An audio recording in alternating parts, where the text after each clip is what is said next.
Hey guys, welcome back to Phone Tricks. In this video, we will learn how to screencast Infinix Note 11s smartphone into the smart TV. Without further ado, let's get started. First of all, you need to swipe down the quick panel. Then you need to swipe top. Then you can find the option called screencast. You need to click that. Now you can find your smart TV from the list. I will choose the Redmi Smart TV from the list.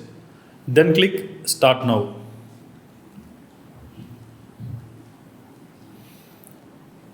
Now the phone screen is displayed into the smart TV. So you can watch videos or play games, or you can see your gallery photos also. So it's a very useful feature.